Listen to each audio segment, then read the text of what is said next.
మీకు తల్లి ప్రేమ గురించి చెప్పాలనుకుంటున్నాను ఈ వీడియోలో. ఈ ఫోటోలో ఉన్న అమ్మాయి ఎంబీబీఎస్ కంప్లీట్ చేసింది. ఆ తల్లి ఎలా చదివించిందో ఈ వీడియోలో మీకు నేనైతే చెప్పాలనుకుంటున్నాను.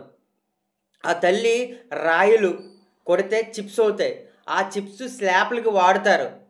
కొండ ప్రాంతం నుంచి, కోరియా నుంచి రాయిలు తెచ్చి అవి చిప్స్‌గా మార్చి స్లాబ్‌లు ఎవలేస్తారో వాళ్ళకిచ్చి అమ్మి ఆ డబ్బులతో ఆ అమ్మాయిని చదివించింది. ఆ అమ్మాయి కూడా చాలా టాలెంటెడ్ పర్సన్.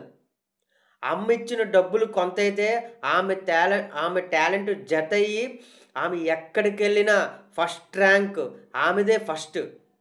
ఇలా కొన్ని రోజులు కష్టపడి ఆమె ఎంబీబీఎస్ కంప్లీట్ అయితే చేసింది. చివరికి జాబ్‌లో జాయిన్ అవుతున్న టైంలో వాళ్ళ మదర్ చనిపోయారు. అయ్యో! ఎంతో కష్టపడి మా అమ్మ నాకు చదివించిందే, ఈరోజు మా అమ్మకి పట్టు పానుపుల మీద సుఖాన్ని ఇవ్వాలి. మా అమ్మని ఇంక ఏ పనికి పంపించకూడదు. ఎలాగైనా మా అమ్మని రాణిలా చూసుకోవాలి అనే ఆ కలలన్నీ ఆమెకి నాశనమైపోయాయి. ఆమె డిప్రెషన్‌లోకి వెళ్ళిపోయింది. ప్రతిరోజు తల్లి సమాధి దగ్గరికెళ్ళి కూర్చొని ఏడ్చి పొద్దున్నుంచి తిండి లేక, తిప్పలేక నేటికి తల్లి చనిపోయి నెల రోజులవుతుంది. నెల రోజుల నుంచి తను పడుకోలేదు. నెల రోజుల నుంచి సరిగ్గా భోజనం చేయలేదు. నెల రోజుల నుంచి ఆ సమాధి దగ్గరే తను ఉంది. చూసారు కదా! మనిషి ఎంత తొందరగా పుడతాడో అంత తొందరగే కనుమరుగైపోతారు.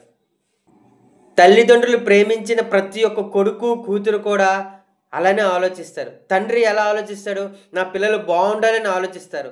పిల్లలు ఎలా ఆలోచిస్తారు? నాకు జాబ్ మనం ఎప్పుడు చనిపోతామో మనకే తెలీదు.